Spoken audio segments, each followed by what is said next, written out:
Por todos, muchísimas gracias por venir.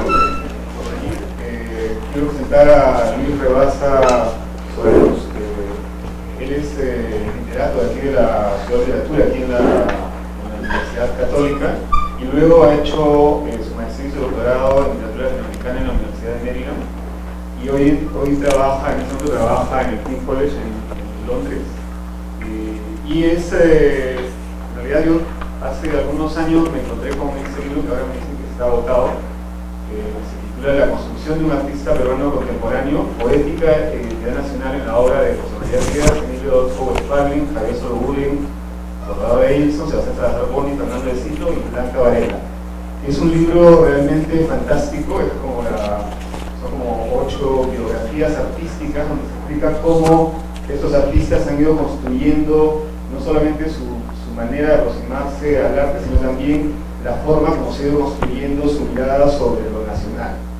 Y las biografías son unas biografías técnico-artístico-culturales realmente interesantes. Es un texto, creo yo, como pocos que hay en la literatura local. Y luego de pronto, hace menos de un año, nos encontramos con este otro libro que acaba de publicar Luis Rebasa, de ultramodernidad y sus contemporáneos, en donde prosigue la misma investigación sobre varios de los artistas que había estado estudiando antes, pero además ahora incluye también algunos arquitectos que fueron importantes en el camino en el que terminaron vinculados algunos de los Cislo, de ellos especialmente, que es al que más atención le dedica, y entonces de pronto nos encontramos con algunas referencias a Héctor Velarde, al arquitecto peruano, a Luis Miro Quesada. Entonces nada, lo hemos invitado, queremos agradecerle especialmente a Luis Rebasa, que está acá de paso por una semana y ha tenido la gentileza de venir hoy día para compartir con nosotros algunas ideas. Él va a hacer una presentación cuyo título es Un metro cúbico de costa peruana, ensamblando el espacio nacional, y luego la idea, junto con Pablo Dam y Sharif Cajat, poder establecer una conversación con todos ustedes, poder conversar un poco sobre las ideas y las investigaciones de Luis Rebasa Soraluce, a quien dejo la palabra y les pido un fuerte aplauso para él.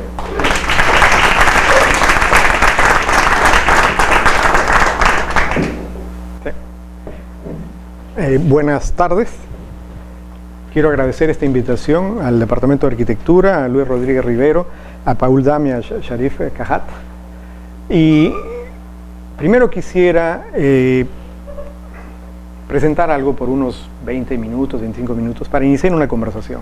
La idea es que estos textos y esta conexión entre los textos den lugar a abrir un diálogo.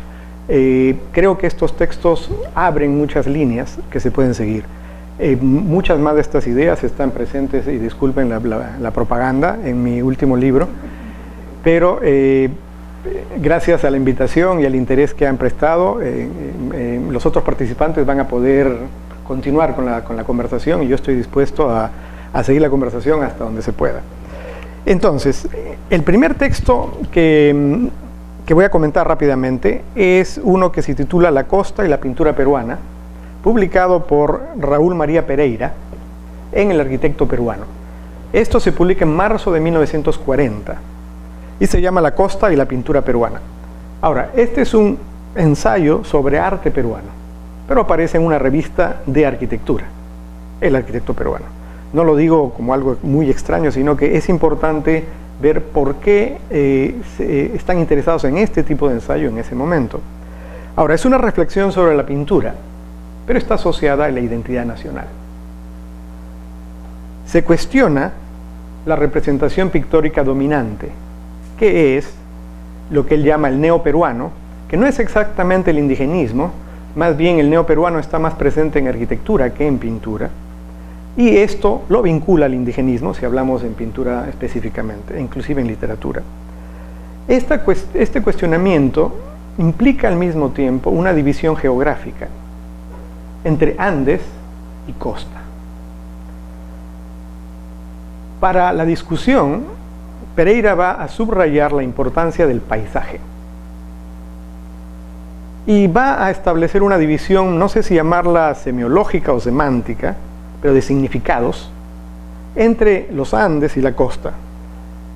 Según dice él, los Andes son la parte interesante, según la mayoría. No lo dice exactamente, pero dice, bueno, la mayoría piensa que es la parte interesante. Y lo vincula a lo turístico, además a las costumbres. En otras palabras, hay algo que decir y que narrar y que presentar. Mientras que la costa no tiene nada de literario, salvo que sea pequeños pueblitos, y habría que recordar quién Valdelomar quizá escribió algo sobre la costa. Después no hay mucha literatura sobre la costa. De difícil color, por no decir monocroma o monótona, y también árida, sin vida.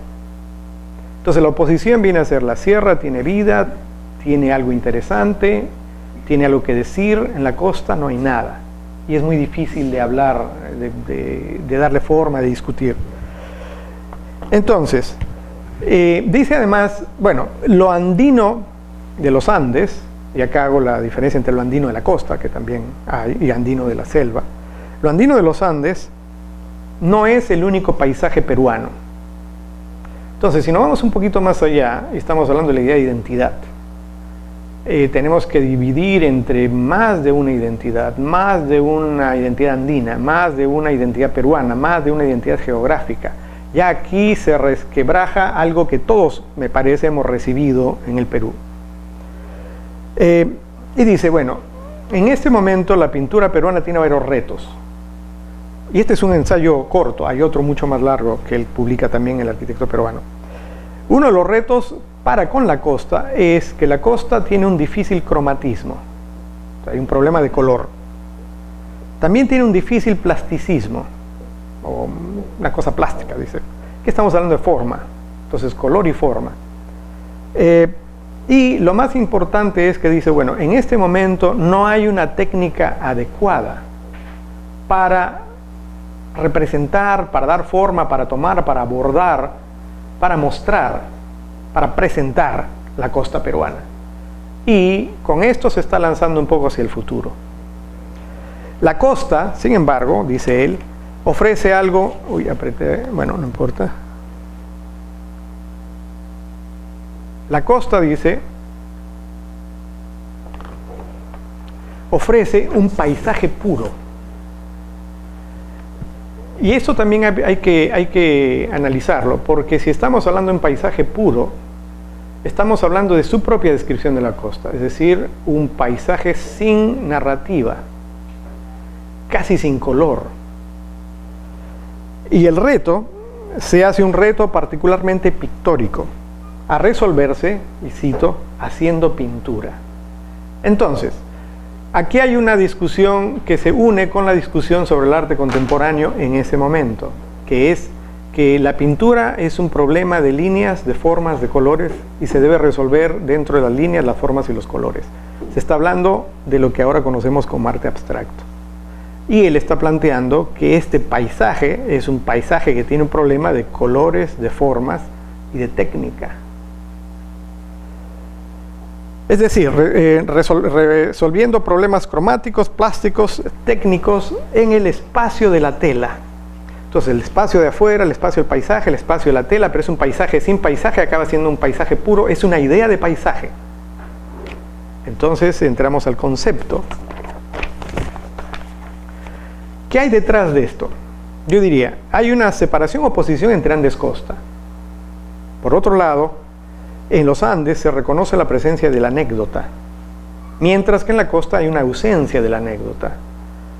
En los Andes hay, y acá entro un poco en espacio, en el grupo espacio, hay estilo, mientras que en la costa no hay estilo, se trata de un problema técnico. En los Andes hay figuración, y acá se está hablando de idea, esto de paisaje puro es una cosa abstracta. Entonces ya podemos ver que Andes-Costa no es un lío entre los andinos y los costeños, no es un lío entre Lima y las provincias, es un lío entre la idea de la modernidad. Es una distinción que trata al mismo tiempo de distinguirse, dar forma a aquello que se distingue. Si estamos separando la costa de la sierra, ¿De qué estamos hablando? Y se trata de dar forma a esto. Estamos hablando de encontrar la costa como el espacio de la modernidad, a través del espacio donde es posible pensar la modernidad porque no hay nada, o porque lo que hay nos hace eliminar los elementos que no nos permiten hablar de esto. No sé si me estoy poniendo muy abstracto, pero por ahí va la cosa. Entonces, se podría decir que hay una idea de un paisaje para el futuro, de un paisaje que no se va a construir en ese momento, en 1940, sino que se va a construir en el futuro. Por lo menos se tiene la esperanza de que esto se haga. Y al mismo tiempo se está hablando de una identidad alternativa peruana, una identidad en la costa, o a partir de la costa, o tomando la costa como otro paisaje peruano. Pero detrás de esto hay un concepto de espacio distinto, y aquí ya es un poco más difícil pensar de qué espacio están hablando y cómo este espacio se está vinculando a lo nacional.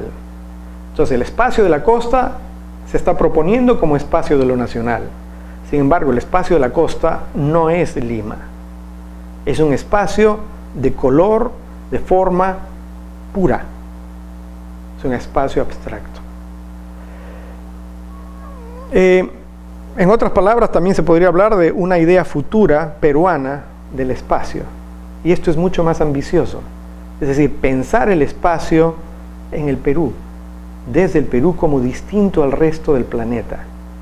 Que nosotros tengamos un concepto de espacio que no existe en otro sitio. Y esto lo hace nacional. Y esto, creo yo, explica el interés que tiene el arquitecto peruano en un ensayo como este. Ahora bien, si pasamos al siguiente ensayo, el siguiente ensayo se publica en varias partes. A mí me interesan estas dos partes, que una está publicada en julio de 1941 y la otra en septiembre de 1941, el número 48 y 50 del arquitecto peruano, y el título general es Estudio Urbano de la Capital, y lo publica el ingeniero Luis Ortiz de Ceballos. Ahora, recordemos que en esa época no habían arquitectos per se, sino era parte de las escuelas de ingeniería. Había arquitecto, pero el título me parece que era de ingeniería. Es en el año 45 que empiezan a cambiar las cosas. Entonces, ¿qué hace Luis Ortiz de Ceballos? Hay una parte de este ensayo que es en la que me voy a enfocar, que se llama El paisaje costeño. Y el ensayo se titula Estudio Urbano de la Capital. Ortiz de Ceballos también hace una distinción, oposición, entre la costa y Lima primero, entre el desierto y el valle, y si quieren, entre la no historia y la historia, porque la costa no tiene historia, según él, porque Lima es el centro de la historia del Perú y lo ha sido. A Lima llegaron los españoles, y a partir de la fundación de Lima y de lo que se hizo en los españoles se crea la historia del Perú moderno, ¿no? Si se quiere. Es un centro de irradiación, básicamente. Ahora, podemos pensar la historia en términos de los héroes, en términos de lo que hemos aprendido en el colegio, pero también podemos pensar la historia en términos de narración, de una manera de explicar quién, cómo, dónde somos, a partir de eventos que se vinculan y crean un discurso que da sentido a dónde estamos, temporal y espacialmente. Ahora, la costa, según él, está constituida de mar, cerros, viento, arena y huesos. Son familiares a todos nosotros. Y esto lo va a llamar él también paisaje. Y su planteamiento se diferencia un poco del de Pereira, a pesar que tienen un elemento en común, que es el estudio.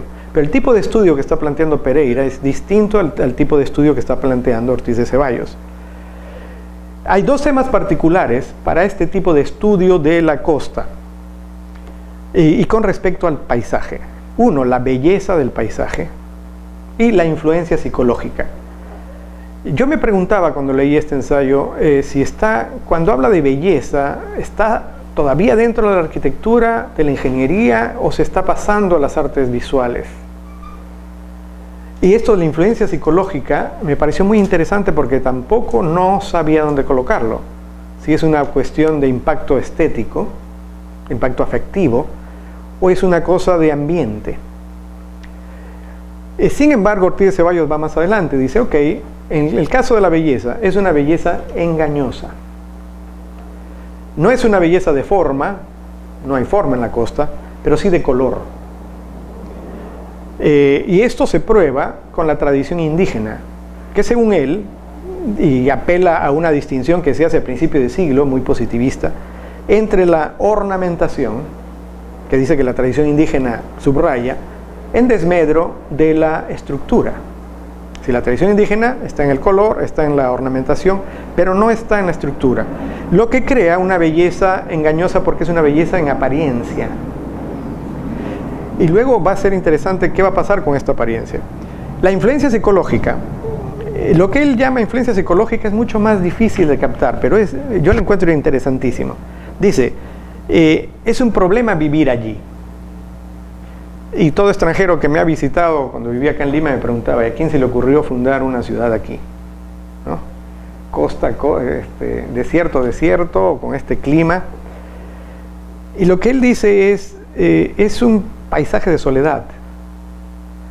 Es un paisaje, y esto entre comillas, completamente distinto del resto del Perú. Y esto nos vincula a la idea de Pereira, de un espacio único. Y dice, es un lugar en el que, bueno, esto lo resumo yo, un lugar en el que no se puede estar ni ver desde dentro. Cuando los limeños hablan de la belleza de la costa, es cuando la ven desde lejos. Pero si se acercan y se van a la costa, encuentran que no hay nada, hay arena. Y la costa se ve más bonita si la miras más lejos, y más lejos, y más lejos, pero nunca se llega a eso. Entonces, no se puede ver desde dentro si uno está ahí. Se tiene que ver desde fuera. Y no se puede estar allí. Es un paisaje de aridez y muerte. En otras palabras, esta belleza es una ficción. Ahora hace un análisis psicológico entre la apariencia, la belleza de apariencia de la costa y la psicología de los limeños de vivir con apariencias. Pero eso ya no me voy a meter ahí porque es otro vínculo que él hace. Entonces, si pensamos en su concepción del tiempo, aquí es donde hay mucho más vínculos con la idea abstracta de espacio que está manejando Pereira, porque dice, en la costa peruana se fusiona el pasado con el presente, con el futuro. En realidad no hay tiempo. Es decir, está el tiempo, pero no hay tiempo porque no hay cambio. Uno está en presencia del infinito. Y hace una oposición entre el pasado, donde no hay nada, él no subraya la importancia, ni siquiera presencia de lo precolombino, y el futuro, que es lo que hay que hacer para vivir en Lima. Y aquí entra el arquitecto, porque quiere salir de la tradición ornamental para entrar en una modernidad de estructura.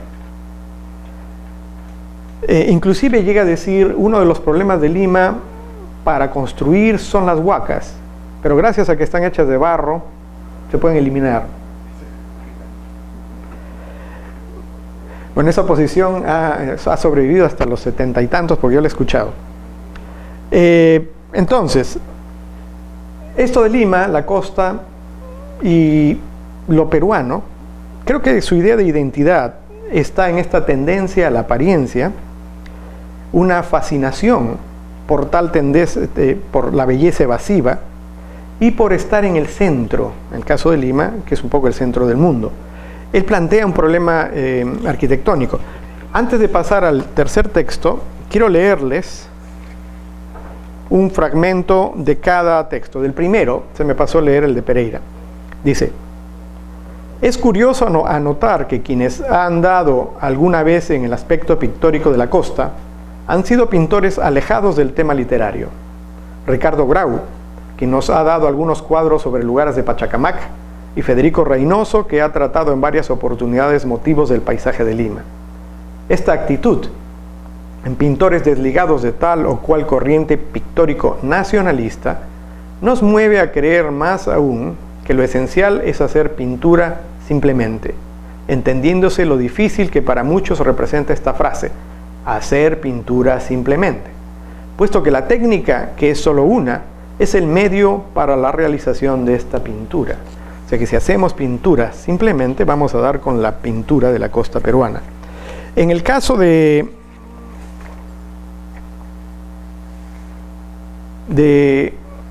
Ortiz de Ceballos, si bien Pereira se queja de que no hay manera de darle forma a la costa peruana en ese momento, el texto que escribe Ortiz de Ceballos parece ser un ejemplo de lo que Pereira quiere que se haga en pintura.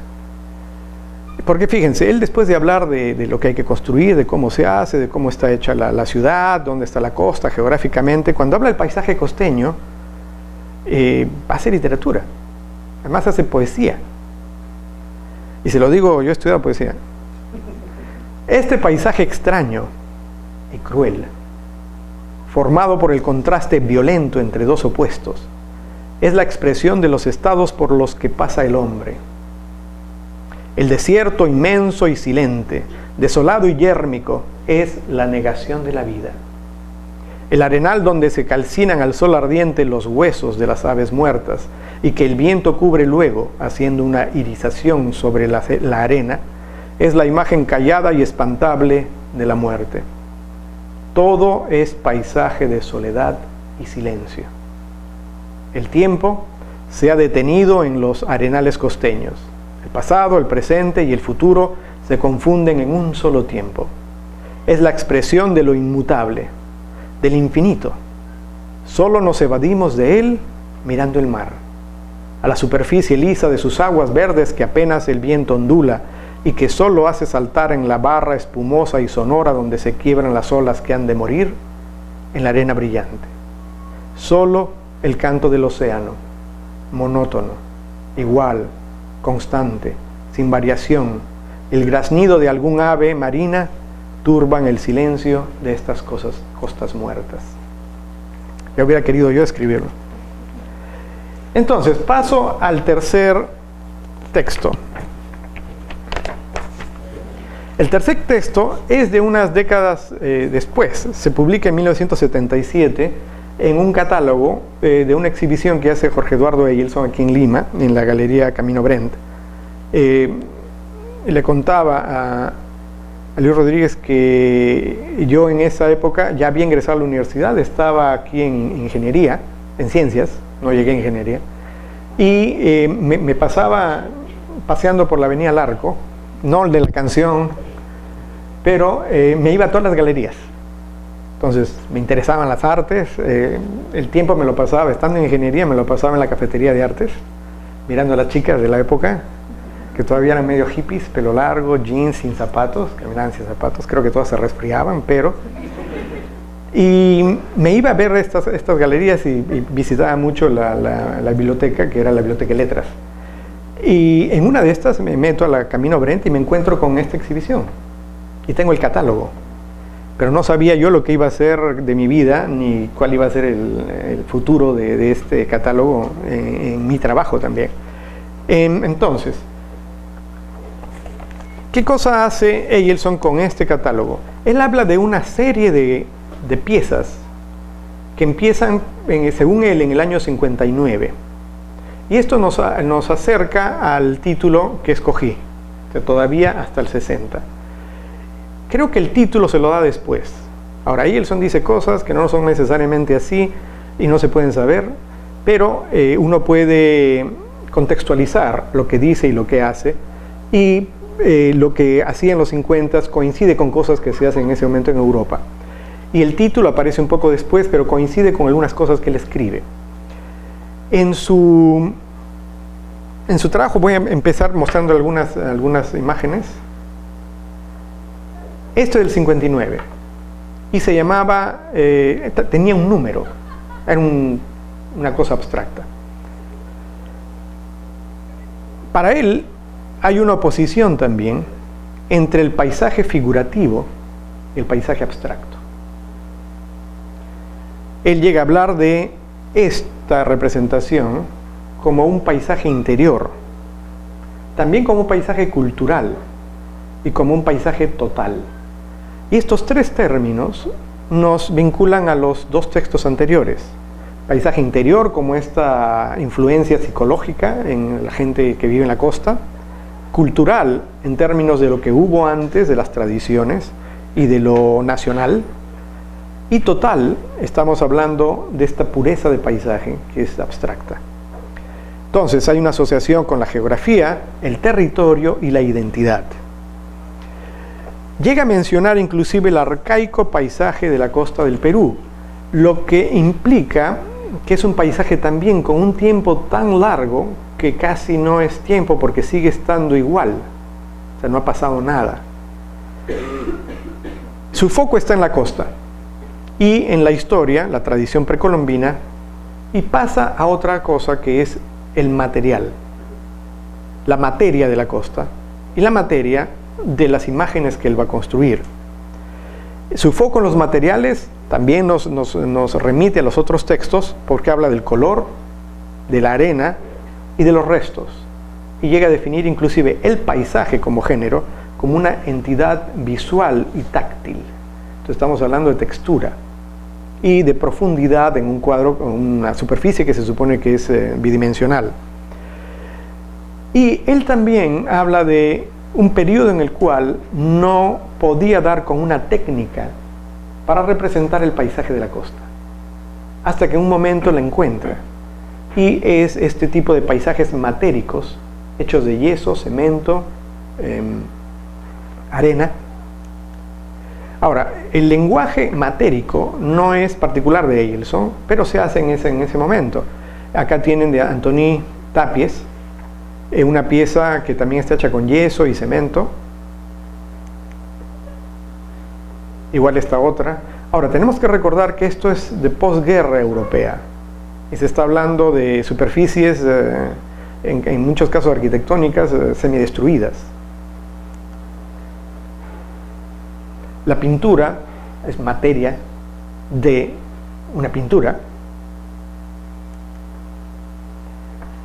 Y esta de acá tiene arena, regresamos a Eyelson, y el color azul. Entonces su técnica plástica finalmente para representar la costa peruana es el paisaje abstracto. Y el tiempo, según lo concibe él en la costa, es el eterno retorno.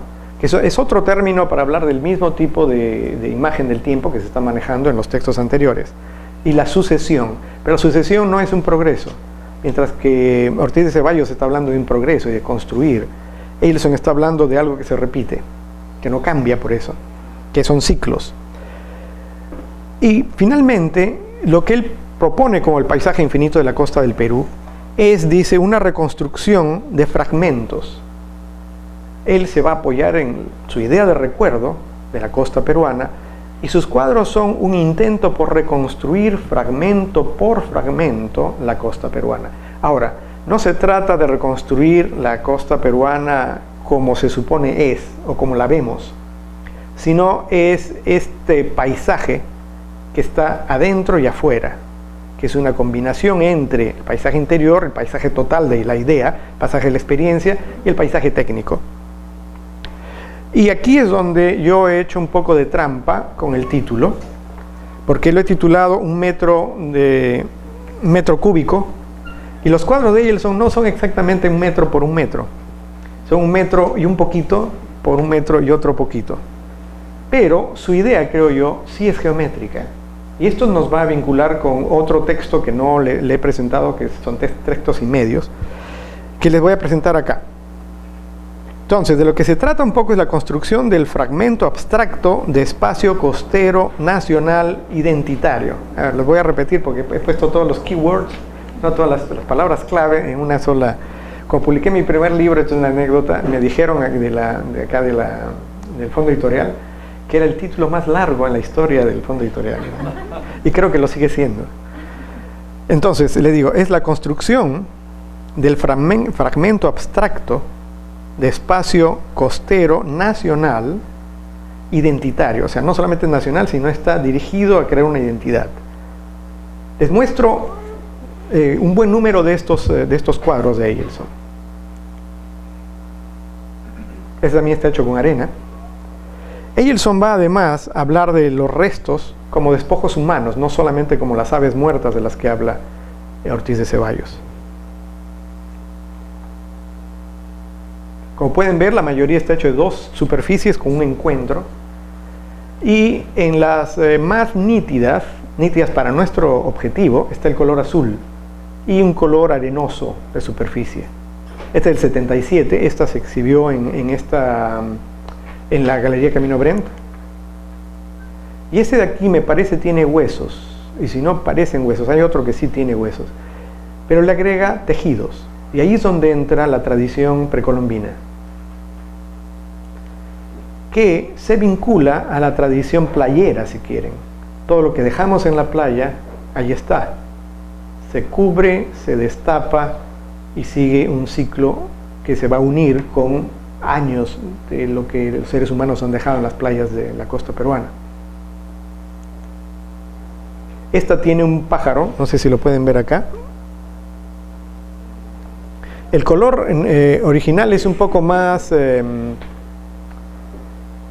barro. En la foto salió muy roja, pero este cuadro está en manos privadas, así que es difícil dar con otra foto. Y esta es una fotografía de la costa peruana, solo para recordar, porque esta tiene tejidos, por ejemplo. Pero quisiera mencionar también esta pieza que ven, estas dos son de Eyelson. La pieza de abajo tiene una camisa, y esta ya entra en el año 60, cuando empieza a trabajar con prendas de vestir. Pero como ven ustedes, la parte azul y la parte arenosa, que uno puede leerlas como tanto el mar como el cielo, y la arena como la tierra, tiene una camisa contemporánea en lugar de tener un tejido precolombino. Pero estamos hablando de momias y de tejidos. Para él Paracas es uno de los principales, pero también está Chancay. Entonces, si consideramos este tipo de cuadro y colocamos al espectador, esta sería una manera de verlo, frente a frente, colgado sobre la pared. Sin embargo, se puede hacer también otra visión, pero en este caso a vuelo de pájaro. Y si unimos ambas, lo que vamos a tener es una unidad de construcción. Y si recordamos a Le Corbusier, estamos un poco con el modulor. De lo que Eyelson está hablando es de un espacio tridimensional. O sea, la costa peruana, en un fragmento, a reproducirse al infinito. Porque no se trata de reproducir un territorio que cambia constantemente, sino de reproducir una impresión del territorio, un concepto del territorio, e inclusive una idea nacional del espacio. Y esto es lo que creo yo que está detrás de la discusión de estos tres autores. Y si ponemos la diferencia temporal, podemos ver por qué Eyelson se aproxima un poco más claramente, o por qué gracias a Eyelson podemos ver lo que se está discutiendo antes, porque la técnica ya está a la mano, el lenguaje visual ya está a la mano. Sin embargo, si nos vamos al año 45 y la carátula de Espacio en el Tiempo de Luis Miro Quesada Garland, si esta no es la costa y los cubos de Eyelson, no sé qué son, pero yo creo que la idea está allí, ya desde los finales de los 30, ¿no? Ahora bien, concebir el espacio nacional como una unidad constructiva, también en los años finales de los 50 se discutió en este libro. Y antes de este libro, de Fernando Belaúnde Terry, en un ensayo, que salió justamente en El Arquitecto Peruano, que es El planeamiento en el Antiguo Perú, que sale en mayo y junio del 54. Lo que hace Belaúnde Terry es una lectura histórica de todo el territorio y se fija no en lo precolombino, pre-inca, o en lo no incaico, cultura de la costa, sino en lo inca. Y va a hablar, por ejemplo, del tupu, comunidad agraria y de una organización orgánico-celular. Lo que él propone en ese momento es un plan político, que es un plan ideológico también, de retomar esta organización orgánico-celular que según él no es nada nuevo, ya existía en los incas, pero encaja muy bien con el planteamiento, la urbanística que le está proponiendo de los años 40, 50 en el Perú contemporáneo.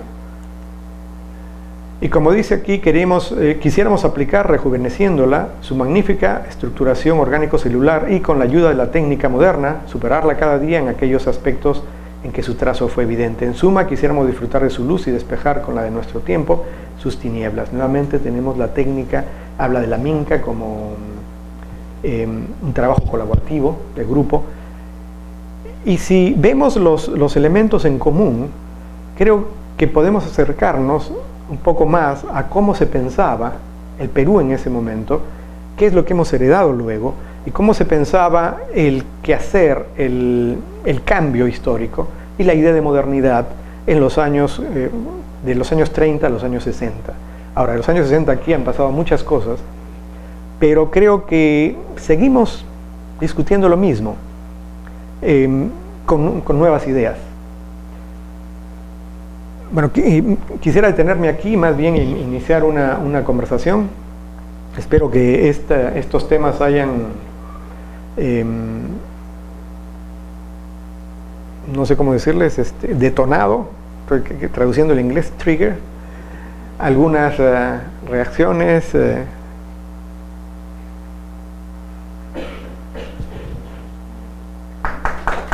Bueno, gracias.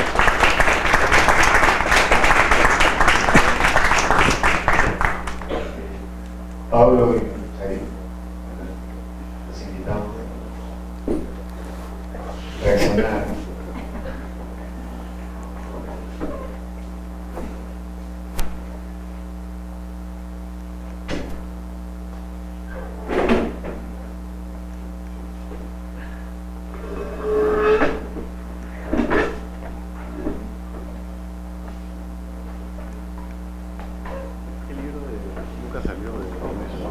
Ah, no, ¿no? Yo también lo busqué, no lo encontré. Sería interesante algo en el manuscrito, ¿no? No sé si puedo comenzar con una cosa muy simple para soltar algunas ideas.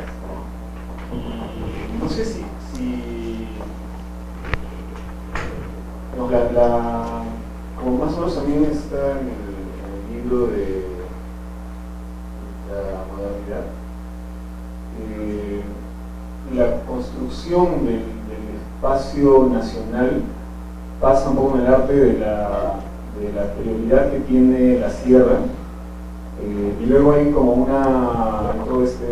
toda esta argumentación que nace de los textos y de otros textos más, para intentar centrarse en la costa y el desierto como una oposición.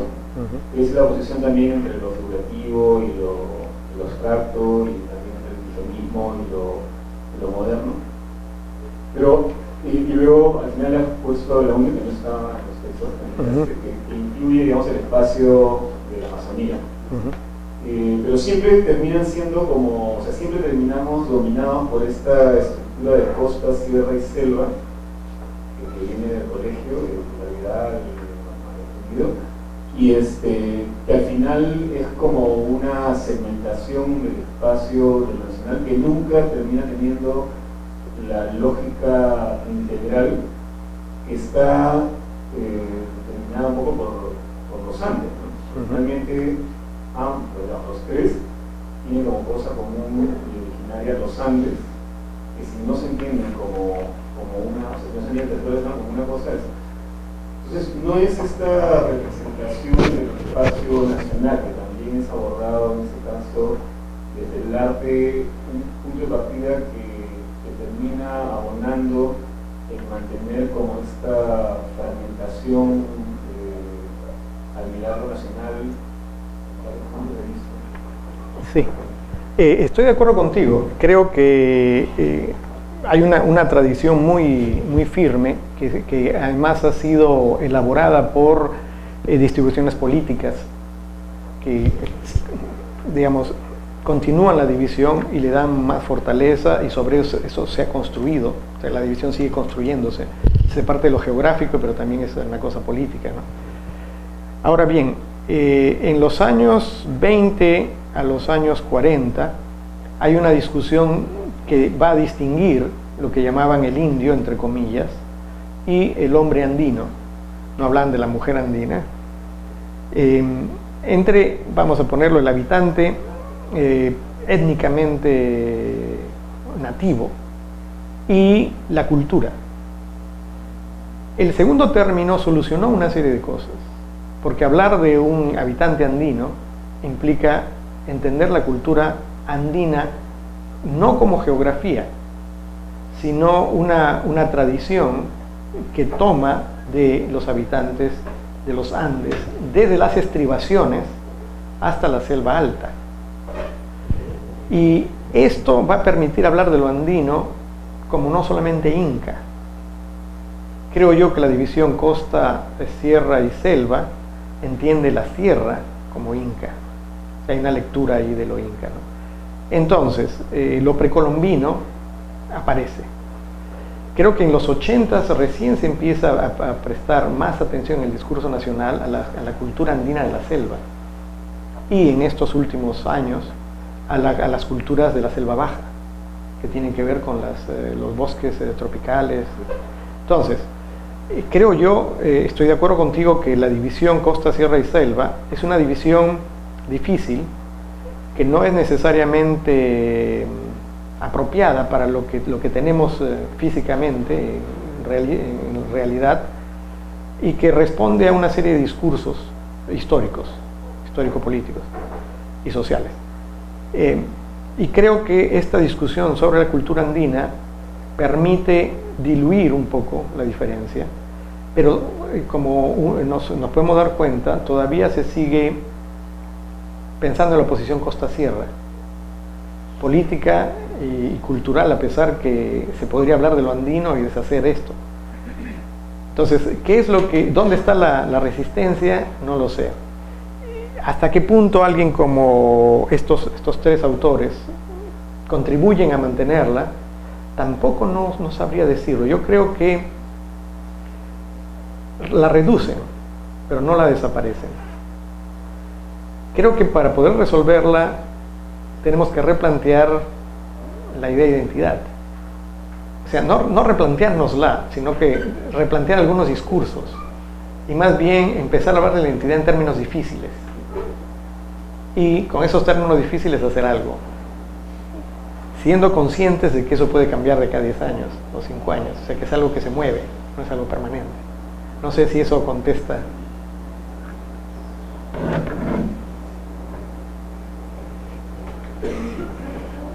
Sí, difícil hacer comentarios. No, antes que nada quería, la verdad, agradecer el formato que nos has propuesto para este encuentro.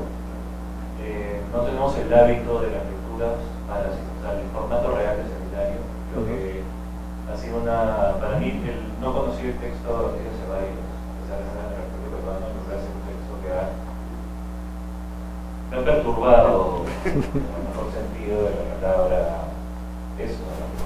Y en ese sentido también quería comentar con el público un poco lo que ha sucedido con el libro de ultramodernidades, ¿no? Creo que el Fondo de Cultura Económica, me imagino, el Fondo de Cultura Económica y me imagino Rodaza sobre la Luz han entendido la presentación del libro como una sucesión de conversaciones y no como la presentación de un documento de papel que se comenta, y creo que está dando una expansión que agradecemos que haya tenido una oída aquí. Y me parecía que quería decirlo. Entonces, con esto no sé, la verdad que voy a hacer dos comentarios altamente relacionados con trabajos pendientes, con un trabajo de proceso. Es decir, uno en relación al paisaje costa. Estuvo hace pocos días Zurita en un coloquio invitado por los alumnos de la maestría de literatura. Y era muy fuerte ver cómo él, en su poesía, incluso en sus discursos, él puede ver a través de todo, pero en el fondo existe la geografía, en ese caso la geografía chilena, ¿no? Es decir, es un fondo duro, ¿no? Y es muy impresionante cómo estos textos hablan de la especificidad limeña con este fondo, en el caso de Ortiz de Ceballos, que se desplaza, o es un fondo que una vez que llegas cuesta llamarlo fondo, ¿no? Y creo que es algo con lo que se enfrenta definitivamente Eielson en esta búsqueda que tú bien has descrito, que él busca cómo hacer para representarlo, ¿no? Con todos los recursos, y creo que la hipótesis de la tridimensionalidad es muy sugerente. Creo que es inevitable, el título de la conferencia también es inevitable, en mi caso por lo menos, ligarlo con esos puntos multidimensionales de las esculturas enterradas, al margen de lo que hayan sido, ¿no? Es como no solo una búsqueda de qué hacer, sino en qué coordenada está, o sea, cómo, ¿no? Que me parece una observación. Y nada, en esa dirección me parecía también, en realidad saltando 20, 30, en un caso 40 y en otro caso 10 años, cómo hay cierto pensamiento de la costa que tiene como una maduración en los años 80 que por lo menos desde el punto de vista de la arquitectura tiene que ver con una mirada específica al espacio y la geografía de la costa, del arte también, y cómo estos procesos toman tanto tiempo y lo importante que fue la figura de ellos en eso. Y en esa perspectiva me ponía, no he podido dejar de hacerlo resonar con un trabajo que intento avanzar, que tiene que ver con, y en eso me ha sorprendido lo de Ortiz de Ceballos, en realidad lo comparto casi para ver si hay alguna reacción posible, por la especificidad con relación al color. Me refiero a un trabajo que hay un arquitecto que ha trabajado y que ha influido en esos términos, digamos. Emilio Soler, además de construir una arquitectura poderosa en términos de espacialidad y de dimensionalidad, es muy específico en entender la luz de Lima.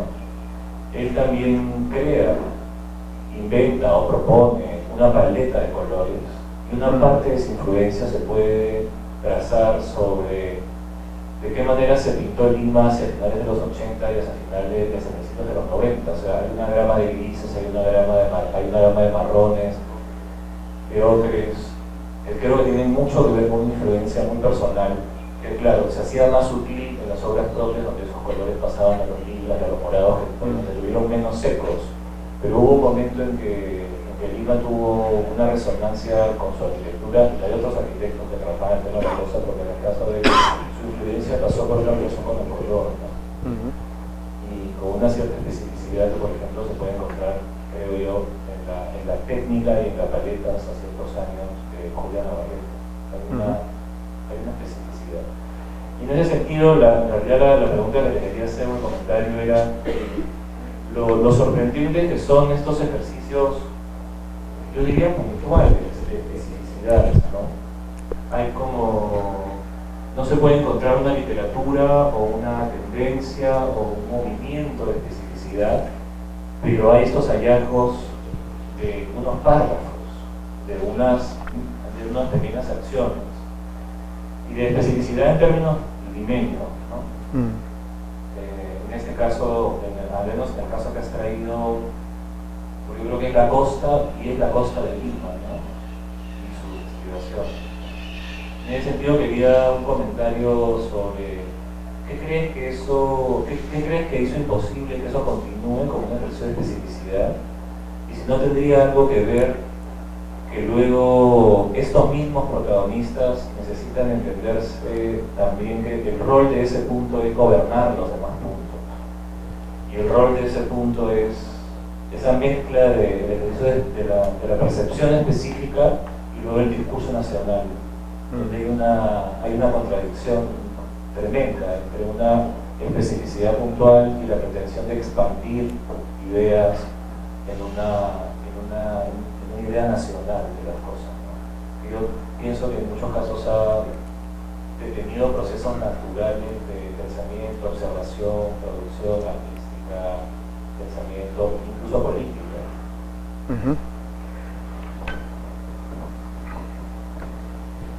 Bueno, la cosa es compleja. Quisiera anotar una cosa a tu observación sobre cómo Eielson intenta encontrar una manera de representar la costa y agregar que además él incluye lo subterráneo, justamente porque mencionaba las esculturas, ¿no? En esta costa hay algo subterráneo, o sea, es un espacio que también continúa bajo tierra y de ahí viene el tiempo, otro tiempo, ¿no? En cuanto a lo limeño, yo tengo fuera del país 31 años y me encuentro leyendo cosas de los años 40 y últimamente de los años 60 y me he pasado muchos años leyendo cosas del siglo XIX. Entonces me he perdido mucho de lo que está pasando en el Perú, si no es una vez, 2 veces al año que he pasado por aquí. Pero siempre me he preguntado, sobre todo en las últimas inmigraciones a Lima, ¿cuál es el porcentaje de limeños en la población nacional? Sobre todo ahora último, donde tenemos que 2/3 del país en términos de población en la ciudad, más o menos. Entonces, la importancia de Lima o de la costa como espacio nacional podría explicarse como resultado de procesos que van más allá de estas discusiones sobre arte, ¿no? Aisladas. Y algo que es decir, yo pienso, primero, estas discusiones toman un punto que hace posible que Eielson produzca estas cosas unos años después, gracias al gobierno de Bustamante y Rivero. No solamente a su gobierno, sino esos años, que hay un cambio histórico de la posguerra y hay la posibilidad de hacer cosas. Y esto se detiene con el gobierno de Odría, pero al mismo tiempo se detiene en el resto del mundo con el predominio que va a tener la línea norteamericana en términos políticos, culturales y económicos. Pero en los 60, con Velasco, con el gobierno militar, tenemos una fuente de discursos nacionalistas, centralistas y muy fuertes, y donde no se va a la costa. La costa aparece en los últimos años del gobierno militar, sino que se regresa a la sierra. Entonces las discusiones no se mueven más por la costa, y si es por las costas, recordemos cómo se presentaba la costa. Para lo que yo recuerdo, la costa era las cooperativas, eran las azucareras, era el papel y otro tipo de discursos. Entonces son los valles. El desierto no aparece. Sin embargo, hay todavía algunos artistas trabajando esto. Ricardo Vice, por ejemplo, continúa trabajando esto y continúa una línea. Entonces, esta especificidad, yo diría la especificidad como voluntad, como intento, como movimiento, más que el tipo de especificidad que se está planteando, es decir, ¿dónde estamos? Si durante la época del gobierno de Velasco, el énfasis que se pone en la cultura andina, en la cultura de la sierra, y en cierto tipo de lecturas de la cultura de la sierra, recuerden que se trató de asimilar, por ejemplo, el mito de Incarrí políticamente, coloca a la gente de la costa, cuya tradición o origen étnico era visto como más europeo, fuera de sitio. Y esto no es nuevo. Esto se encuentra con gente generaciones anteriores que también estaban en la misma situación, como el caso de Westphalen, ¿no? Gente que han nacido en el Perú, digamos, cómo se define su peruanidad, de muchas maneras, como la podemos definir cada uno de nosotros. Pero lo que ocurre acá es una discusión que se está planteando a nivel nacional. Entonces, ¿en qué manera se puede resolver esto? Y en el caso de Westphalen, construye esto con la idea de tradición, según he podido ver, ¿no? Y quienes lo siguen son gente como Eyelson, gente como Cislo, gente como Javier Soloburen, como Sebastián Salazar Bondi, Blanca Varela. Entonces diría yo que el problema de lo específico llevado a lo nacional todavía sigue siendo, está vivo. Se explica porque no, yo diría, quizás porque el discurso nacionalista está en crisis. Es decir, no es solamente el Perú, ¿no? En la Gran Bretaña se están partiendo y yo les preguntaba a los ingleses, y si mañana se independiza Escocia, van a decir bloody foreigner, ¿no? Y les van a decir, nos están quitando el trabajo. Dentro del discurso nacional deberían. Pero si estos países se están partiendo, España también, ¿por qué tenemos que pensar que el Perú es uno? Y debe ser así. Entonces el discurso nacionalista es histórico, empieza en un momento y pasa por cambios. Entonces no sé si estoy respondiendo, pero bueno, respondiendo más que contestando, o contestando más que respondiendo, ¿no? Yo diría, hay líneas externas a esta discusión que explican por qué esta discusión tiene esos problemas. El problema es que estas líneas se van, pero si uno lo ve con las cosas hechas y ve lo que se está haciendo para el 60, lo que hace Eyelson con estas esculturas subterráneas, arte conceptual, y vemos los afiches del gobierno de Velasco, parecen dos mundos distintos, y sin embargo podemos unirlos si hilamos fino, ¿no? No sé si esto te responde.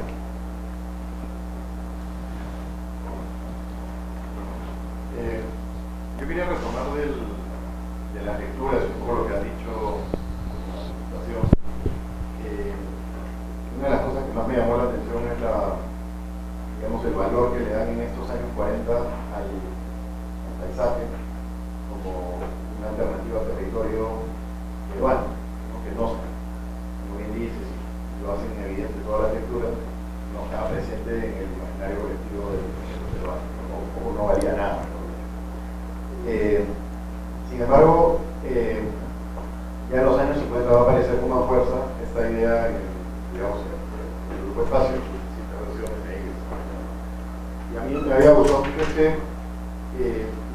hasta cierto punto puede ser construido, digamos, a posteriori, las frases como varias veces han mencionado Cislo, algunas veces también de algún modo Weikamp o Carlín en el grupo Espacio, que siempre les habían interesado, bueno, incluso también el trabajo luego de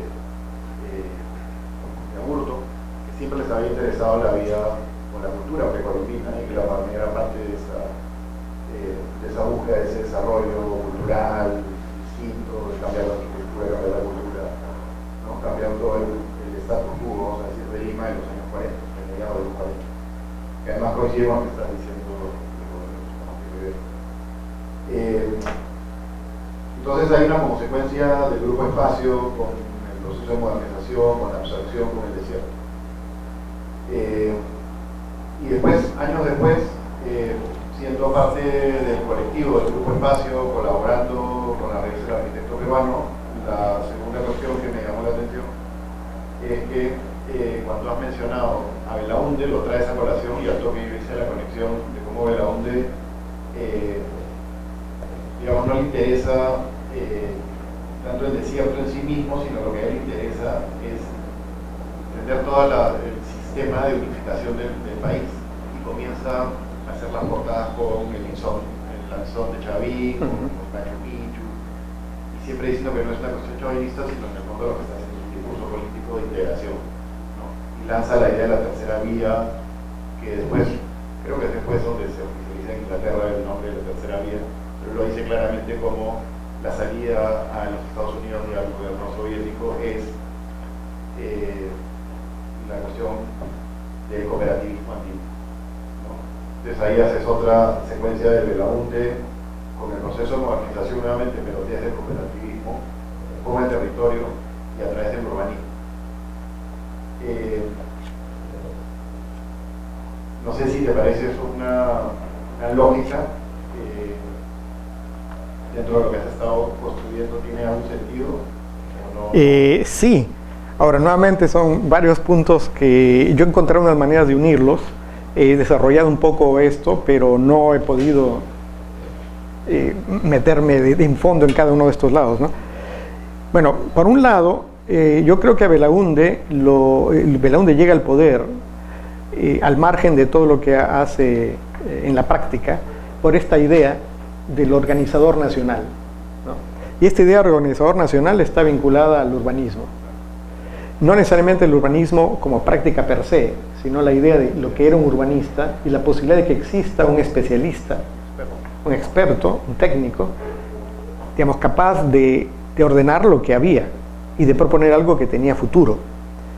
Esto lo vincula, bueno, los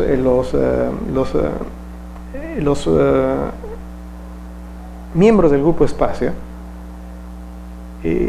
reciben esto, no necesariamente de Belaúnde, pero está en el ambiente, y también los vincula a los artistas. Yo he tratado de darle un término a esto, pero he acabado con el urbartista, que hace que los poetas y los arquitectos hablen el mismo lenguaje, lo que permite que estén hablando en abstracto de un tipo de realidad, de un tipo de planteamiento del espacio, de un tipo de planteamiento de la vida, que tenía sentido. Y una de las cosas que los une, creo yo, es el geometrismo. Que el geometrismo es muy difícil de rastrear en el arte visual en el Perú en esos años, pero está en la arquitectura.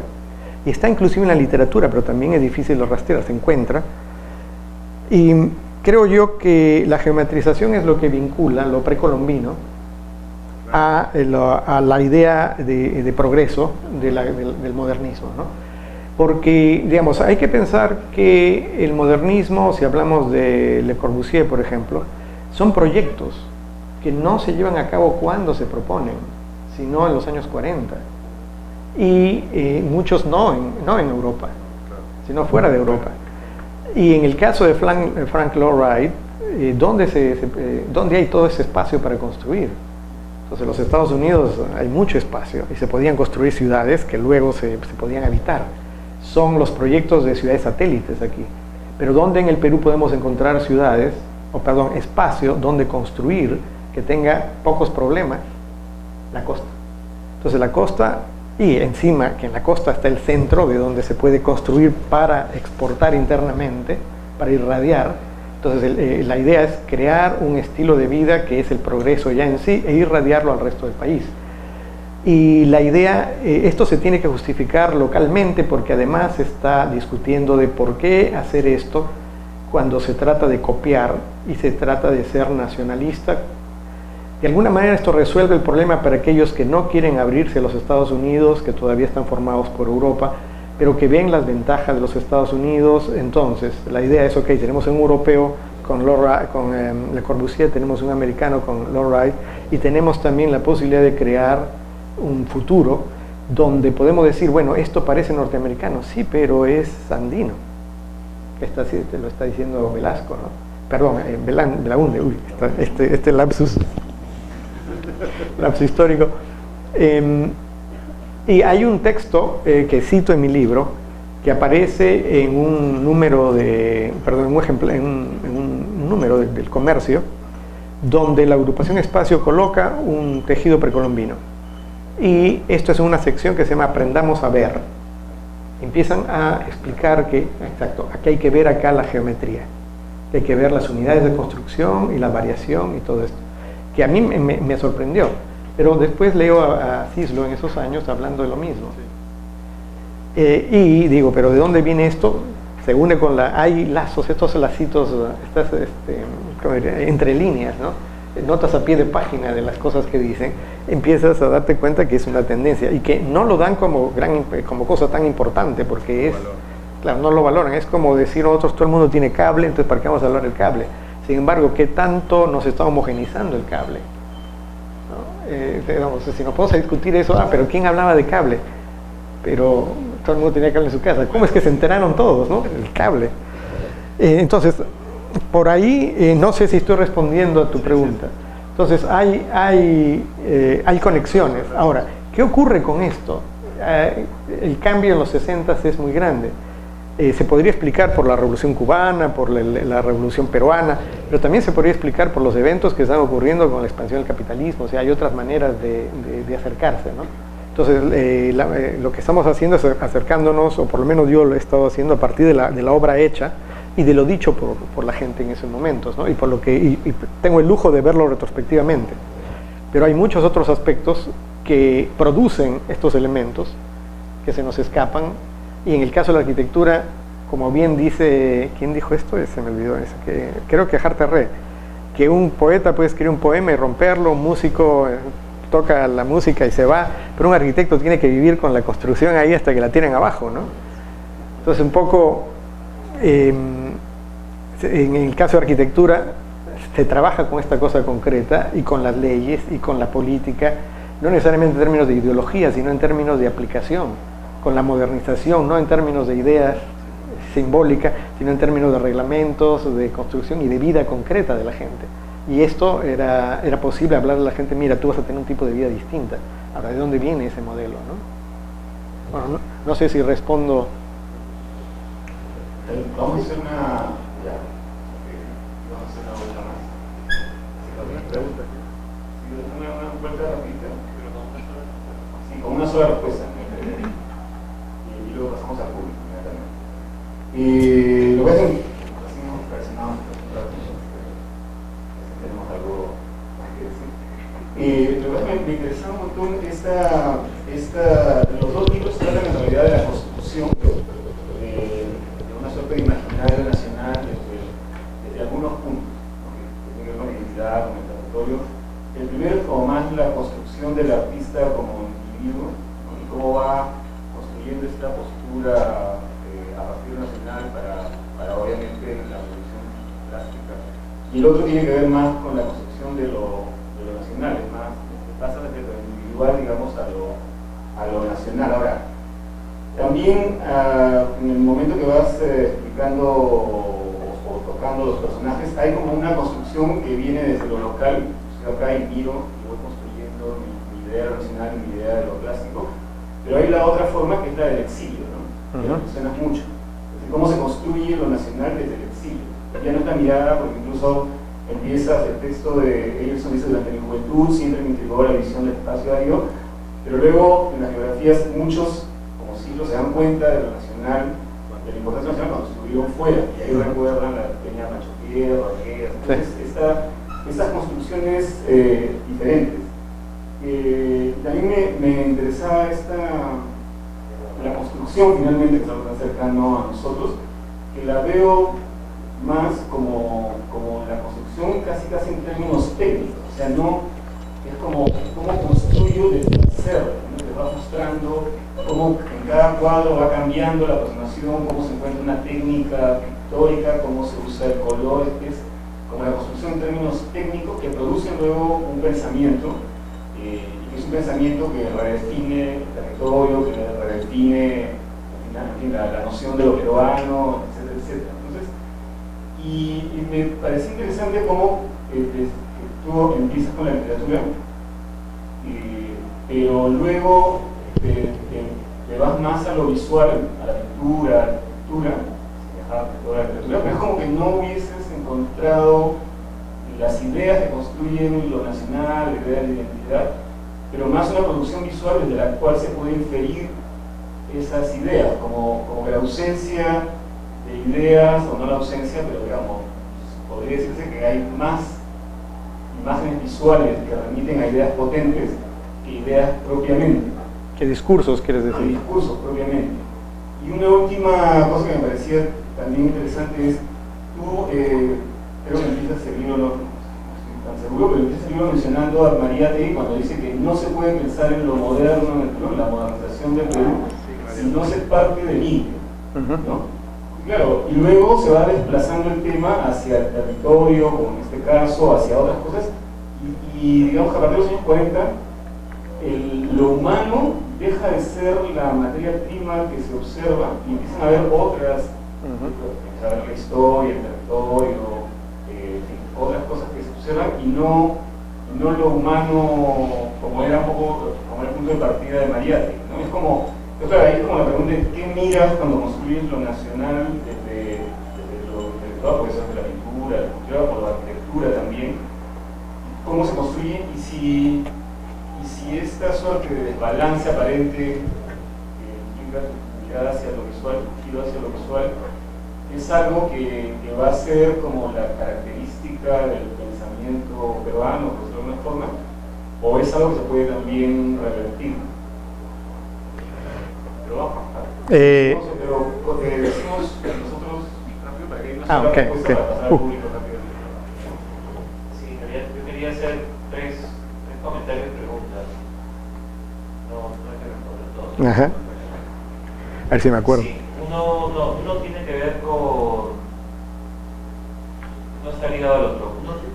En el libro, la modernidad es muy... Me llamó tremendamente la atención esta argumentación tan heideggeriana a la manera de Tsuru Watsuti en la antropología del paisaje de Arguedas, esta relación intrínseca del lenguaje-paisaje, ¿no? Uno si puede decir algo sobre de dónde viene eso como una afirmación tan rotunda, si es una intuición arguediana o si tiene que ver con una, digamos, con una tradición cultural, con una lectura. Y en esa dirección, en todo caso, Arguedas, es que tanto crees que la figura de Arguedas, que se entiende en este libro, que fue central, digamos, para, digamos, que era el punto incuestionado por un círculo muy grande, ¿no? O sea, la figura de Arguedas permitía mucho, ¿no? ¿Qué tanto crees que la misma figura de Arguedas y su desarrollo en los 30, 40, 50, 60, etc., haya tenido que ver con este recentramiento andino? La tutelaridad del pensamiento, ni siquiera del pensamiento, de la persona de Arguedas. Y el siguiente comentario, pregunta es, en la arquitectura moderna peruana, este texto de Eugenio Ceballos me lo ha traído a la mente, los arquitectos encontramos en los momentos iniciales poca resonancia entre el abstracto de la modernidad y el abstracto popular,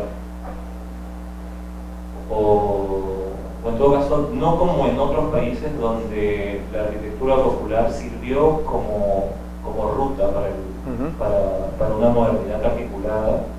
Y en el caso peruano me sorprende, y es sintomático el comentario de Eugenio Ceballos, de asociar la cuestión andina a la decoración, tiene que venir de una lectura del andino desde la artesanía, porque si la mirada fuera arquitectónico-territorial, la abstracción está ahí y siempre, y es casi imposible encontrar otra cosa que abstracción y geografía. Sin embargo, hay una imposibilidad para leer eso, o un desprecio para leer eso, o probablemente también es cierto, el filtro para leerlo prehispánico estaba muy mediado por unos imaginarios que, al menos desde el punto de vista de una lectura arquitectónica y territorial, no se sostiene.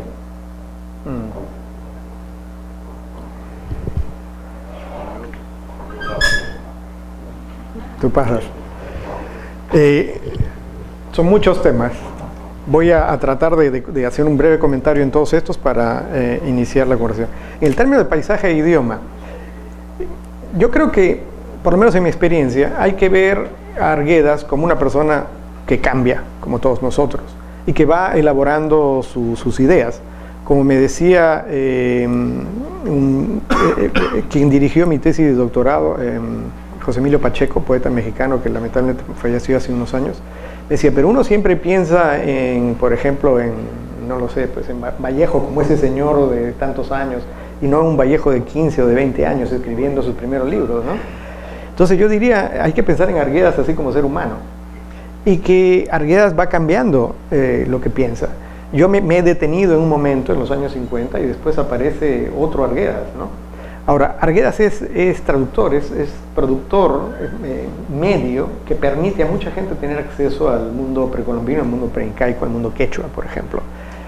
Y no se le puede eliminar, está en todo lo que tiene que ver con lo andino en esos años, él está ahí. En los museos que tenemos aparecen en los 40.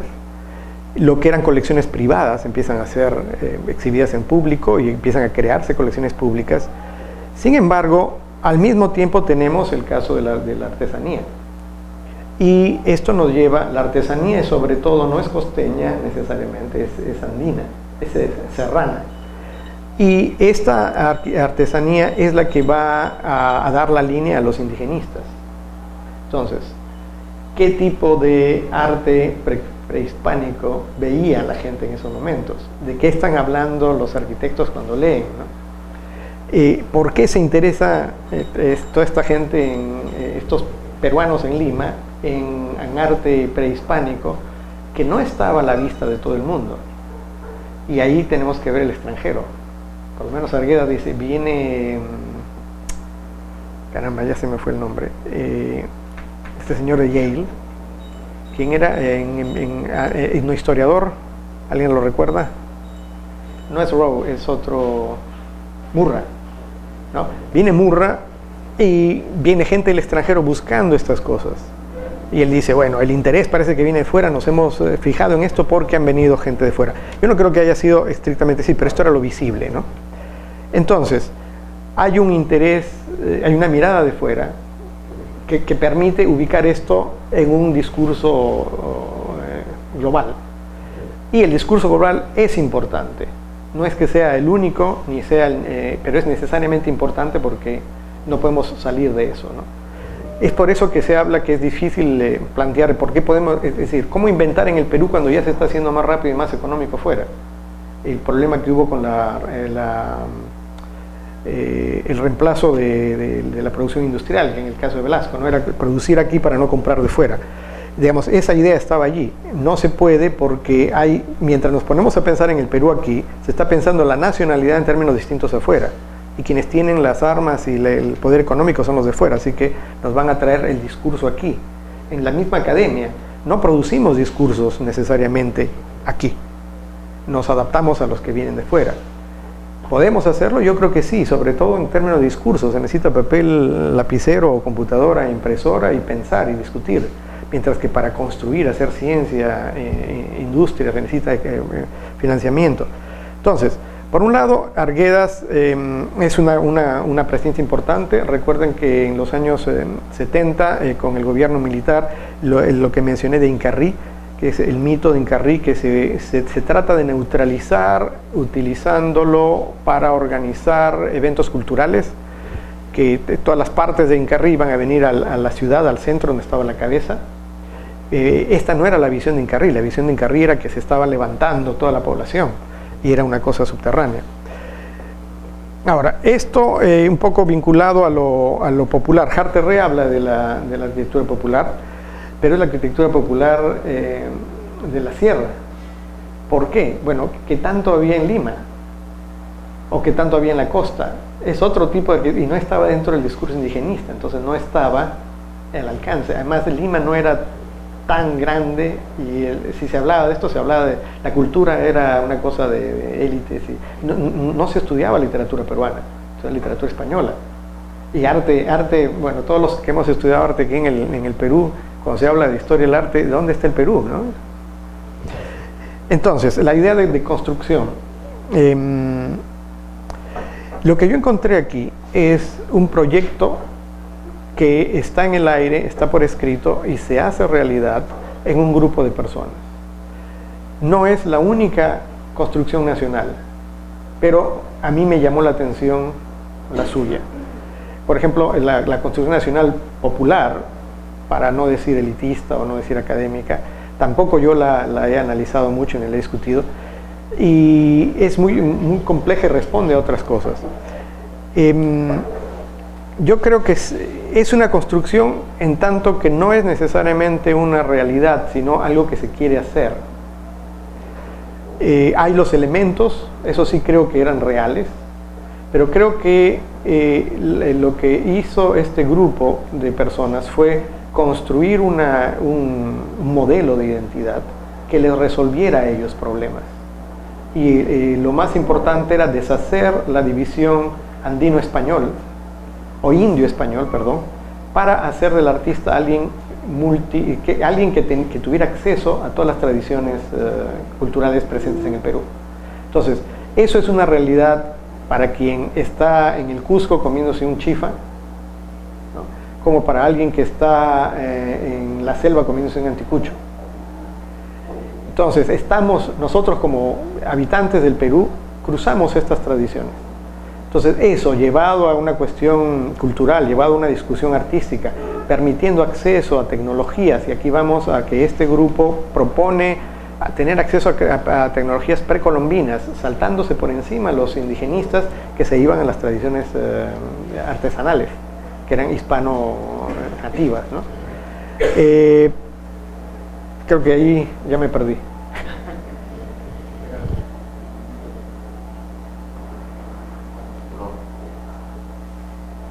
Bueno, me gustó mucho tu conferencia y me dejó bien impresionado el punto en que te has ubicado. Es un punto extraño, sumamente estimulante. De él, por ejemplo, yo derivo algo completamente diferente a lo de ellos, que han ido más por el lado constructivo, político, histórico. Yo me voy más por la cuestión de la imagen.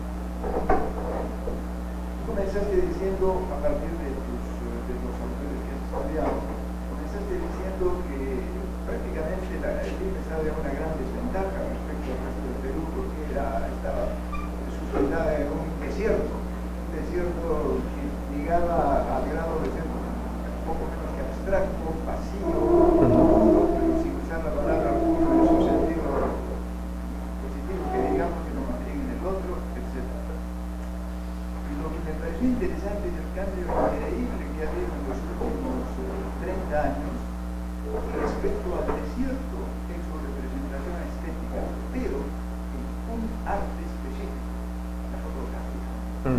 La fotografía peruana, o de peruanistas, se ha desarrollado de tal manera que ha convertido en sexy el desierto costeño. No sabes la cantidad de fotógrafos que están haciendo desde hace 30 o 40 años fotografía con eso que los autores denominaban el desierto. Por supuesto, ellos son los que anticipó ver en el desierto tanta riqueza visual, y los fotógrafos están continuando ese camino de una manera interesantísima. Se me vienen tres autores, pero entre escenas. Por ejemplo, el peruanista Edward Rami combinó su retrato del desierto peruano con su permanente interés por los vestigios del antiguo Perú. Es interesantísima la combinación. Mucho más acá, Luz María Bedoya ha hecho fotografía del desierto también, fotografía en sentido convencional, pero también ha hecho instalaciones y series fotográficas que le han hecho decir a ella, estoy recordando un texto de su catálogo, le han hecho hablar de narrativa en relación con el desierto. Y estos días Javier Silva, que es un fotógrafo conocido, está plenamente dedicado a la fotografía del desierto. ¿Qué estará haciendo? Todavía no lo sabemos porque no ha hecho su exposición. Pero me pareció interesante hacerte conocer esto, dado el estupendo punto de partida con el que... Gracias, Ricardo.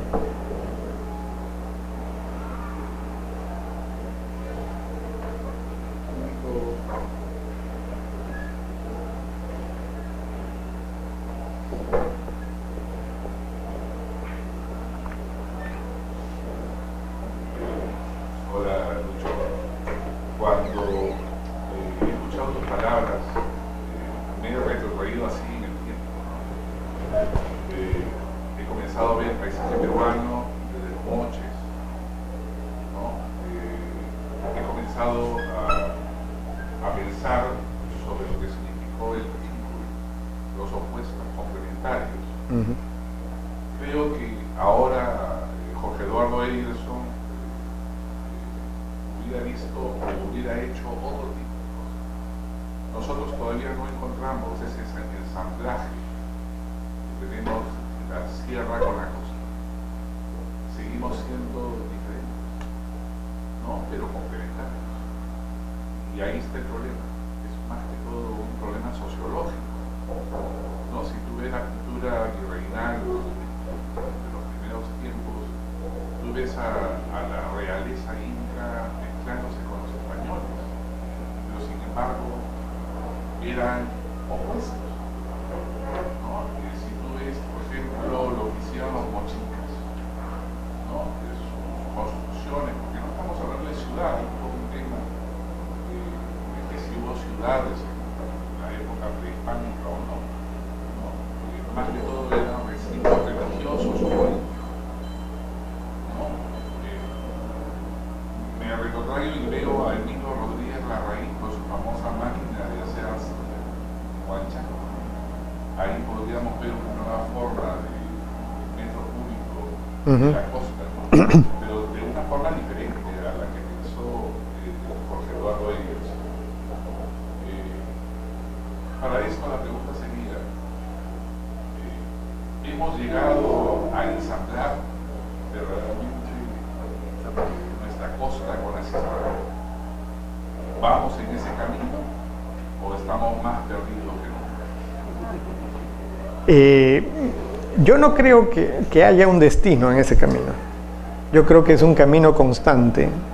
O sea, es un intercambio, es una negociación.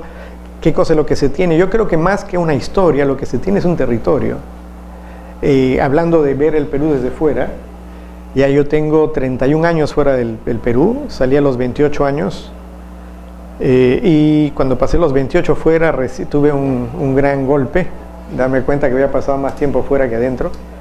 Pero esa experiencia me ha permitido llegar a la conclusión que no hay destino, ¿no? Es decir, cuando yo vengo al Perú, tengo la ventaja de seleccionar qué cosa veo. Entonces, todas las cosas que no me gustan del Perú no las veo, y el Perú se queda en lo que es, ¿no? Por ejemplo, el racismo en el Perú no lo aguanto, no lo puedo ver, pero lo evito, porque duele. El racismo en Inglaterra, donde estoy, puedo lidiar con esto, ¿no? Porque no está tan cerca. Entonces, el punto es ¿qué cosa reclamo? Reclamo este territorio, y como parte del territorio, y aquí creo que Eielson dio un clavo, ¿no? Lo subterráneo. Es decir, yo soy también un huaquero cultural, ¿no? Saco y recojo, y si puedo me robo cultura. Y creo que tengo el derecho, por haberme encontrado en este territorio en el que no se puede vivir, para dialogar con nuestros autores, el derecho a todo esto, ¿no? Al legado. Y esto lo comparto con los escritores y artistas los que estamos hablando, del caso de Sologun, el Cislo y todos ellos, y me encuentro entre ellos. Entonces, yo no creo que sea posible resolverlo, pero es posible circular por ello y sentir que tienes derecho a circular y que no pertenece a nadie. Lo que pertenece a todos es el derecho a circular. ¿Qué haces con eso? Cuestión tuya. Puedes conversar, puedes construir, puedes crear. Ahora, en el caso del Perú de ahora, lo que te puedo decir es muy rápidamente un par de grandes impresiones, ¿no? Uno, Lima monstruosa, en el buen sentido. El Cono Norte, yo hace unos años no lo conocía. Recuerdo que hace unos años, creo que como 10, 12 años, hice con mis padres un viaje al norte. Mi padre era ingeniero militar, hizo parte de la carretera en la selva, y decidimos ir hasta donde había yo vivido de niño, ¿no? Tenía 3, 4 años, y ahora es parte de una carretera. Bueno, y en este viaje yo estaba manejando y le digo, bueno, ¿y cuándo llegamos a Ancón? Dije, no, ya pasamos Ancón. ¿Cómo que ya pasamos? Que no había ningún campo libre, ¿no? Casa. Yo seguía manejando esperando Ancón. Entonces, eso es un cambio enorme. Ahora, ¿de dónde viene toda esa gente, toda esa construcción, toda esa tradición, toda esa vida? De fuera de Lima, y muchas de la sierra. Y ahí tenemos que ir a Arguedas, que ya está hablando de esto en los 40. Me impresionó, la otra cosa que me impresionó fue ver las fotos de Runcie, este libro que salió, de Lima de esos años. Yo me acuerdo cuando se iba al rancho, y era el rancho, estaba lejos del centro, estaba lejos de Lima porque había chacras. Ahora chacras en Lima no hay.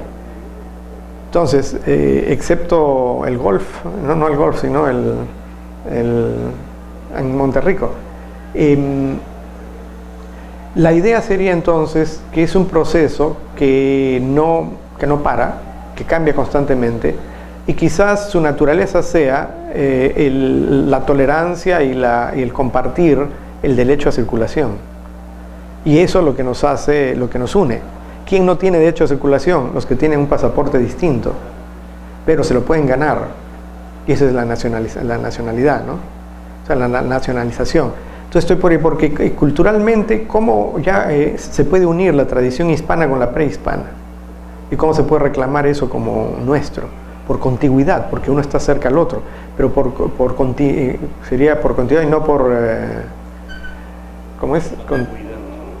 Contigüidad, y la otra es... bueno, no por narrativa de causa-efecto, por causalidad, no por causalidad, sino por contigüidad. Está uno al lado del otro, no es causa del otro. Sí, no por continuidad, sino por contigüidad. Entonces nosotros podemos darnos el lujo de saltar entre espacios contiguos, en lugar de buscar razones de por qué está este espacio y cómo este espacio te lleva al otro. Está porque está ahí al lado. Entonces, yo lo veo por ahí. No sé si respondo a tu pregunta. ¿Alguna otra pregunta?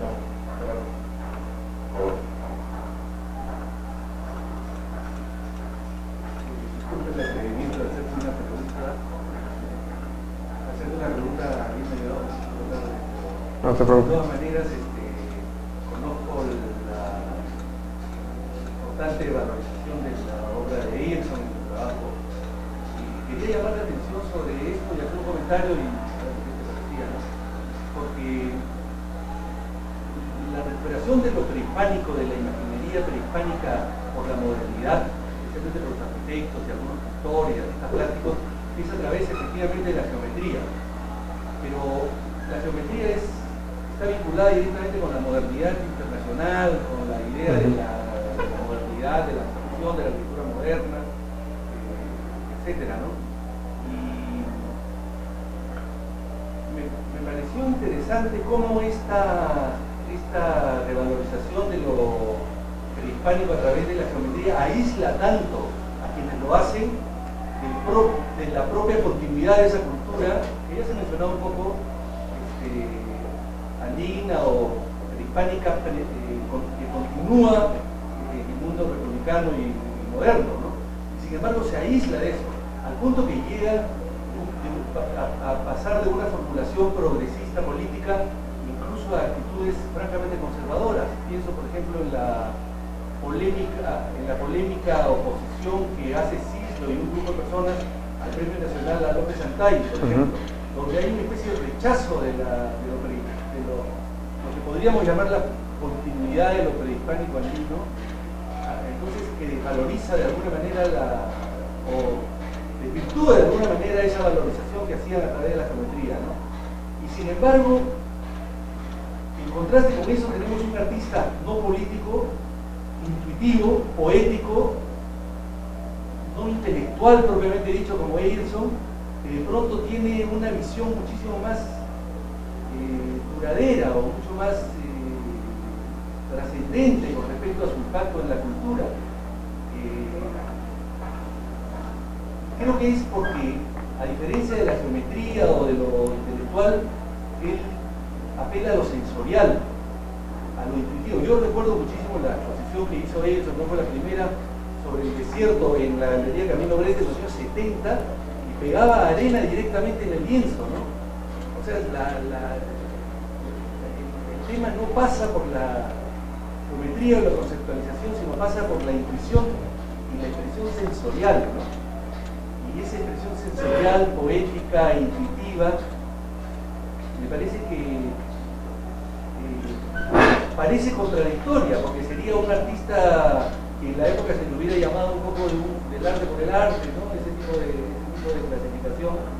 Sin embargo, acaba transmitiendo una una idea mucho más profunda y duradera de la revalorización de lo preexistente, ¿no?, en el territorio peruano. Sí, sí. Yo diría que la geometrización, no como líneas rectas, a pesar que eso no es solamente la geometría, no está el círculo, sino como ordenamiento a partir de unidades, se mantiene en Eielson. Y mi propuesta esta al metro cúbico es un poco el concepto. No se ve el metro cúbico, pero tenemos el marco de la tela, ¿no?, el espacio de la tela. Sin embargo, tiene obras posteriores en las que hay elementos geométricos, ordenamiento de círculos, líneas y muy inclusive repetidos y medidos, ¿no? Entonces, la geometrización en su caso continúa, pero se mezcla con otras cosas y pasa a ser ya no un fin ni un centro regidor, para ser una pieza. Eielson pasa a trabajar también arte conceptual, por ejemplo, cosa que no hace Cislo. El trabajo de Cislo, por lo menos el que yo creo que responde todavía a todas esas ideas, llega hasta finales de los 60, hasta principios de los 70. Y lo que mencionas del rechazo, es complejo este rechazo al Premio Nacional López Antay, porque es un rechazo político también a la línea del gobierno militar en ese momento. Pero por otro lado también creo yo, porque no reconoce mucho de precolombino o prehispánico en ese trabajo. El lado religioso, digamos, hay elementos, y esa es una crítica que hacen, que viene inclusive de Westphalen, que dice del arte andino contemporáneo hay muy poco del arte precolombino, y más bien esto implicaría que un peruano en cualquier parte del Perú que quiera hacerse de una tradición precolombina tiene que estudiarla. No basta con seguir una tradición que está presente en el lugar donde nace, sino que hay que, igual que los artistas en Europa han estudiado a los artistas previos, lo mismo debería hacerse acá. Entonces, en el momento estoy de acuerdo contigo que hay este rechazo, y el geometrismo en el caso de Cislo también se reduce mucho. Yo lo veo más en Eielson, pero como te digo, no está en primera plana, ¿no? Está atrás o está abajo. Y el caso de Eielson también ofrece otra cosa que un poco responde a esto de los discursos nacionales. Eielson es exitosamente artista visual y escritor. Eso es un lujo. Tener a alguien que escribe sobre cómo elabora, cómo ve el arte y cómo ve el arte en el Perú y todo esto en el mundo. Y al mismo tiempo produce poesía, literatura e imágenes, es increíble, porque no todos los pintores escriben sobre lo que hacen, o lo escriben bien. Bueno, bien es un valor, ¿no? O lo escriben de una manera en que puede circular en muchos niveles, ¿no? Lo mismo habría que decir, no todos los que escriben sobre arte lo hacen, o lo hacen como quisiera que ese arte sea. Entonces, en Eielson hay una reflexión que, si no, que como estoy de acuerdo, no es académica, pero es intelectual. Y esta reflexión permite acceso a otras cosas.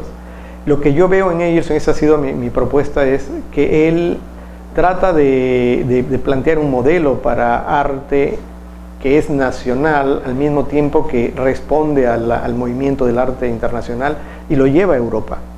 Y él no es el único haciendo esto, hay toda una serie de gente que desde antes lo hace, ¿no?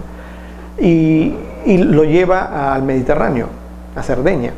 Entonces hace de un artista peruano, como se discutía en los 40s y 50s, hace de un artista sardo el modelo de artista peruano que se discutía en los 40s y 50s, y cuadra. Entonces esto es interesante porque es llevar la discusión nacional afuera e universalizarla. ¿Cómo es posible? Porque también responde a las discusiones y al consumo de ideas de Europa. Así como nosotros nos responde, lo que vemos fuera nos responde para poder explicar lo que estamos viviendo en términos históricos, políticos, que viene de fuera también. La idea de que algo que pensemos acá se puede utilizar allá. Bueno, pero siempre se ha hecho. Recordemos, si hablamos de modernidad, Picasso tomando de lo africano, tomando de cosas no europeas. Seguimos en eso. Lo que pasa es que no lo vemos de la misma manera. Nos es difícil desde acá medir el impacto que tiene la producción simbólica, histórica, en áreas fuera de Europa. No sé si con eso respondo. Bueno, gracias por el comentario.